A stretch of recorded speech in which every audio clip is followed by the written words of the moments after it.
മലയാള സിനിമയിൽ വളരെ ഹിറ്റായൊരു സിനിമയായിരുന്നു അയ്യപ്പനും കോശി. അതിലൊരു ഹിറ്റ് ഗാനം ആലപിച്ച നെഞ്ചിയമ്മ. ആ നെഞ്ചിയമ്മയുടെ വീട്ടിലാണ് നമ്മളുള്ളത്.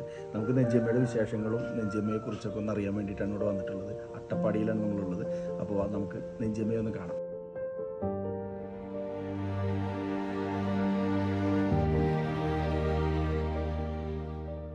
ഇപ്പോൾ തമിഴിനെ അവർ പേര് വെച്ചിട്ടില്ല പടത്തിനെ. തമിഴ് പടത്തിനെ ഞാൻ പോയി ഒരു പടത്തിനെ പാടി അഭിനയിച്ചിട്ടുണ്ട്. തമിഴ് പടത്തിന് വിശാൽ സാറുടെ. പിന്നെ രണ്ട് പടത്തിന് വേണ്ടിയിട്ട് 2 പാട്ട് കൊടുത്തിരിക്കുന്നു നമ്മുടെ ചെന്നൈനെ പോയിട്ട്. അപ്പം നമ്മുടെ കേരളത്തിനാണ് കൂടുതലെന്നെ പാടിയിട്ടുണ്ട്. കേരളത്തിനെ വന്നിട്ട് അഭിനയിച്ചിട്ടുണ്ട്, പാടിയിട്ടുണ്ട്. കുറേ പാട്ടുകൾ എൻ്റെ പാട്ട് എടുത്തിട്ടുണ്ട്. അതേപോലെ നമ്മൾ ഇപ്പോൾ ഞാൻ കൊടുത്ത അയ്യപ്പൻ കോശിന് തന്നെ ഒരു 10 പാട്ട് അവിടെ ടോക്കുണ്ട്. ടോക്ക് കൊടുത്ത് വെച്ചിരിക്കണം. അപ്പം ഞാൻ ഇല്ലാത്ത കാലത്തിന് ഏതെങ്കിലും ഒരു പാട്ട് നിങ്ങൾ ഓരോ പാട്ടായിട്ട് ഇറക്കി വിടണം എന്ന് പറഞ്ഞിട്ട് 10 പാട്ട് അടിപൊളി പാട്ടുകൾ ഞാൻ അവിടെ കമ്പനി കൊടുത്ത് വെച്ചിട്ടുണ്ട്. അപ്പോൾ അവിടെ ടോക്കുണ്ട്. വിജയ് സാറുടെ ആ പാട്ടുണ്ട്. ഇപ്പോൾ ഇതെല്ലാം നെഞ്ചിയമ്മേനാണ് എഴുതിയിട്ടുള്ളത്. ഞാൻ തന്നെ കൊടുത്തിരിക്കുന്ന പാട്ടുകളാണ്. അടിപൊളി പാട്ടുകളാണ് അതിന് കൊടുത്തു വെച്ചിരിക്കുന്നത്. ഒരു കാലഘട്ടത്തിന് ഞാൻ ഇല്ലാതെ പോയാൽ നമ്മുടെ നാട് മക്കൾ പറയും. അപ്പം നഞ്ചമ്മ ഇങ്ങനെ ഒരേ പാട്ടിന് വന്നിട്ട് പോയി, ഒന്നും കൂടി വിട്ടിട്ടില്ല എന്ന് അവർ പറയണ്ട. അതാണ് അവർ ഇപ്പം തന്നെ കൊടുത്തു വെച്ചിരിക്കണം. ഒരു 10 പാട്ട് സാറിൻ്റെ കയ്യിൽ ടോക്കുണ്ട്. അപ്പം അതുപോലെ ഞാൻ ഇപ്പോൾ പോണ സ്ഥലത്തിന് അഭിനയിക്കാൻ തന്ന പാടും. അഭിനയിക്കാൻ തരാതെ പോയി എന്നെ പാടില്ല. എൻ്റെ പാട്ട് വേണ്ട മൊത്തം നാടൻ പാട്ട് തന്നെ. അതിന് വരി കൂട്ടി സാർമാർകൾ തരും. പിന്നെ ഞാൻ പാടിക്കൊടുക്കും. വീട് വെച്ചു, കാറെടുത്തു. ഞാൻ പോണ ഒരു സൗകര്യത്തിന് ഞാൻ ഉണ്ടാക്കി. ഇതാ ഇപ്പം നിൽക്കുന്നത്. എൻ്റെ മക്കൾക്ക് അത് വെച്ചിട്ട് ഞാൻ പോകും. അവരെന്ത് ചെയ്താലും പറഞ്ഞാൽ ചെയ്യും. നമ്മൾ പിന്നെ ഒന്ന് കാങ്ങാണ്ടല്ലേ. നമ്മൾ മരിക്കുന്ന ടൈമിൽ എണിച്ച് വന്ന് കാങ്ങാൻ പറ്റുമോ? കാങ്ങാൻ പറ്റില്ല. അവർക്കുള്ള കളവ് ഞാൻ ഇപ്പം എത്തിക്കണം, എത്തിച്ച് കിടക്കണം. അവന് മകൻ ഒരു മകനാണ്, ഒരു മകളാണ്, ഒരു ചെക്കൻ, ഒരു പെൺകുട്ടിയാണ്. അവളാണ് എന്നോട് ഒപ്പം നിൽക്കുന്നത്. അവൾ ഇന്ന് തൻ്റെ നാടിനെ പോയി. പിന്നെ 6 മണിക്ക് അവരെ അനുപ്പി വിട്ടിട്ടാണ് ഞാൻ പണിയെടുത്തുകൊണ്ട് വീട്ടിൽ ഇപ്പോൾ ഇരിക്കുന്നത്. അതുപോലെ ഒരു എപ്പോ ഞാൻ പണിയെടുക്കും. ഒരു ദിവസം മകൾ ഇരുന്നാലും ഇല്ലാതെ പോയാൽ എൻ്റെ പണി ഞാൻ എടുത്തിട്ടുണ്ടാവും. ചെയ്തിട്ടാണ് ഞാൻ പുറത്തേക്ക് പോകും. അത് പണി എടുക്കണോ, ഇല്ലെങ്കിൽ അത് നമുക്ക് പറ്റില്ല. ഞാൻ പണിയെടുത്തിട്ട് തന്നെ ഇവിടെയും പോകും. ഇപ്പോഴും പശു നോക്കാൻ പോകും, ആടിനെ നോക്കാൻ പോകും. ആട് 3 എണ്ണം ഉണ്ട്, പശു 1 ഉണ്ട്. അതിനെ സപ്പം കിട്ടാൻ പോകും, വെള്ളം കൊടുക്കാൻ പോകും. പശുവിനെ കെട്ടിവിടും, അതൊക്കെ വെള്ളം കാട്ടും. പണി തന്നെ. രാഷ്ട്രപതിയുടെ അവാർഡ് വാങ്ങിച്ചില്ലേ? എന്തായിരുന്നു അന്നത്തെ ഒരു അനുഭവം? അന്നത്തെ ദിവസം ഒരു പേട്ട് തന്നത് കൊറോണ ടൈമല്ലേ. നമ്മൾ പോയി അതിനെ കൊറോണ ടൈമാണ്. അപ്പം അമ്മൾക്ക് പോയിട്ട് കൈ കൊടുക്കാൻ പറ്റില്ല എന്നവർ ചോദ്യം ചോദിച്ചു. ഞാൻ പറഞ്ഞു, ഞാൻ എല്ലാവർക്കും കൈ കൊടുത്ത് പോകുന്ന ഒരാളാണ്. അപ്പോൾ അവർ വിളിച്ചിട്ട് അമ്മൻ്റെ അടുത്ത് വന്ന് ആരും കൈ കൊടുക്കാൻ പാടില്ല, അപ്പുറത്തപ്പുറത്ത് കുറച്ച് തള്ളി നിന്നിട്ടാണ് അല്ല ചോദിക്കണം പറയണമെന്ന്. അപ്പം ഞാൻ പറഞ്ഞു ശരി, നമുക്ക് അടുത്ത അപ്പുറത്ത് നിന്നിട്ട് നമുക്ക് എടുക്കാം എന്ന് പറഞ്ഞിട്ട് ഞാൻ പോയി. ഉള്ളിലേക്ക് കയറുമ്പോഴേക്ക് കുറേ നടികന്മാരുണ്ട്. അതിന് അവാർഡ് വാങ്ങാൻ വന്ന ആളുകൾ. ജ്യോതികളുടെയും സൂര്യൻ്റെ അടുത്ത് തന്നെ ഞാനുണ്ട്. തമിഴ് പടത്തിന് അഭിനയിക്കുന്ന സാർമാരോടെ ഞാനുണ്ട്. കുറേ അത് ലൈന് മൊത്തം അവരാണ് അഭിനയിക്കുന്ന സാർമാർകളാണ്. അപ്പം ഞാൻ അവരുടെ പുറകിലിരുന്നു. എല്ലാവരും ചോദിച്ചു വിളിച്ചു. ഓരോ അവാർഡ് വാങ്ങാൻ വന്നിരിക്കുന്നവർ വന്നിട്ടുണ്ടോ എന്ന് അവർ പറഞ്ഞു.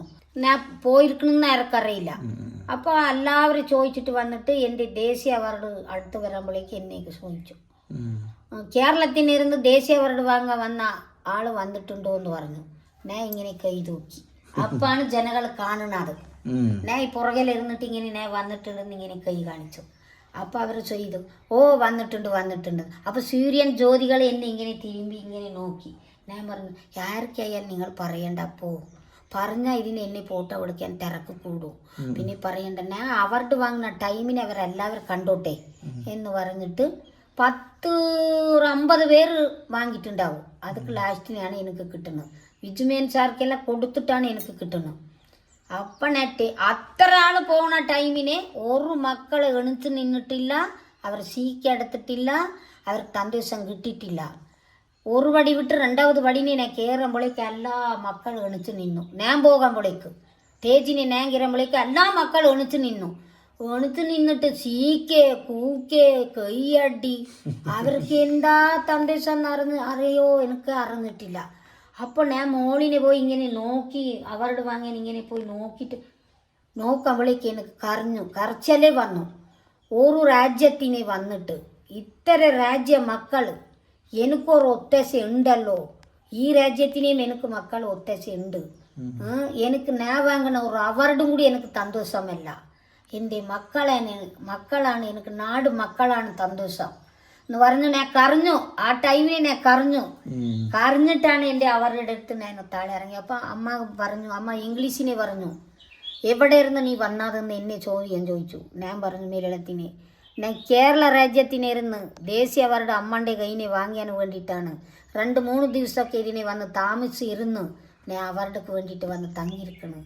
അമ്മ കയ്യിനെ ഇന്ന് ഞാൻ വാങ്ങിയിട്ടാണ് ഞാൻ ഇറങ്ങിപ്പോവും എന്ന് പറഞ്ഞ് ഞാൻ ചിരിച്ചു. അമ്മളും ചിരിച്ചു. അത്ര ആൾക്ക് കൊടുക്കാത്തവർ കൈ എനിക്ക് തന്നു. വലിച്ച് എൻ്റെ കയ്യിനെ വലിച്ച് കയറ്റി തൻ്റെ അടുത്ത് വ്യക്തി എന്നെ അവരുടെ തന്നതാണ്. അതാണ് ലോകക്ക് ഇഷ്ടപ്പെട്ടത്. എനിക്ക് ലോകത്തെ പറ്റി ഇഷ്ടപ്പെട്ടത്, മക്കളിനെ പറ്റി എനിക്ക് ഇഷ്ടപ്പെട്ടത്. അതാണ് ഏറ്റവും കാര്യം. അതുക്ക് മേലെ എനിക്കൊന്നും വേണ്ട. എന്നെ എവിടെ മക്കൾ വിളിച്ചാൽ ആ ടൈമിൽ ഞാൻ അതിന് പോയി എത്താൻ വേണ്ടി അവർ കാര്യം എൻ്റെ കാര്യമാണ്.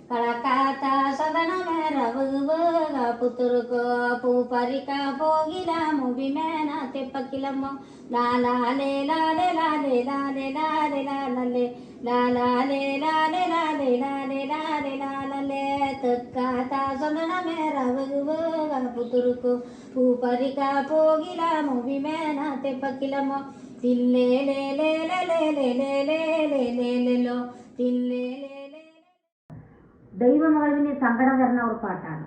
ശരിയാണോ? അതിനെ പാടില്ല.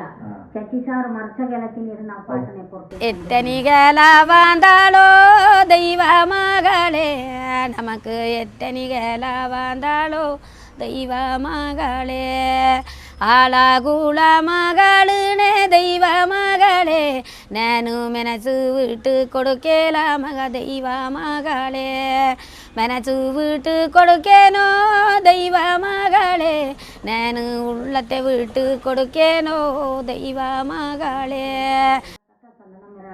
ആ പടം ആറ് ചോദിച്ചാൽ ഞാൻ അത് പാടിപ്പാടുന്നത്. അയ്യപ്പൻ കോച്ചിനെ അഭിനയിച്ചിട്ടുണ്ടല്ലോ. അമ്മളായിട്ട് വിജുമേൻ സാർക്ക്, അത്തയായിട്ട് ബാരിൻ്റെ അമ്മയായിട്ട് ഞാൻ അഭിനയിച്ചിട്ടുണ്ട്. അതിന് ആ കുട്ടി എൻ്റെ മകളാണ്. അതിനെ അഭിനയിക്കുന്ന കുട്ടി എൻ്റെ മകളാണ്. അതുപോലെയാണ് എൻ്റെ അഭിനയം. അപ്പം വിജുമേൻ സാർക്ക് ഞാൻ അത്തയായിട്ട് അങ്ങനെയാണ് ഞാൻ അഭിനയിച്ചത്. നല്ല ഒരു റോളാണ് അതിന്. വിജുമേൻ സാറിന് ഞാൻ ദേഷ്യപ്പെട്ട് വിജുമേൻ സാറിനെ ഞാൻ വീട്ടിലിരുന്ന് ഇറക്കി വിടുന്ന ടൈമിനെ അതിനെല്ലാം കാണിച്ചിട്ടില്ല കേട്ടോ. അതിന് പടത്തിനെ അവർ കാണിച്ചിട്ടില്ല. അതിനെ ഞാനും വിജുമേൻ സാറിനെ വീടിനെ കയറണ്ട, എൻ്റെ വീടിനെ ഇനി കയറണ്ട, എൻ്റെ കുട്ടീനെ ഇനി കേട് വരുത്തിയത് കൊണ്ടിട്ട് നീ എൻ്റെ വീടിനെ കയറണ്ട, പൊയ്ക്കൊന്നും ഞാൻ ഇറക്കി വിടുന്ന അതിന് ആ റോളെല്ലാം അവർ എടുത്തിട്ടും അവർ കാണിച്ചിട്ടില്ല. അടിപൊളി റോളാണ് അതിന്. അങ്ങനെ തന്നെ അഭിനയിച്ചിട്ടുണ്ട്. ഇപ്പാണ് ഇങ്ങനെ ഇരിക്കുന്നത്. പടത്തിന് ഇപ്പം കുറേ പടത്തിനെല്ലാം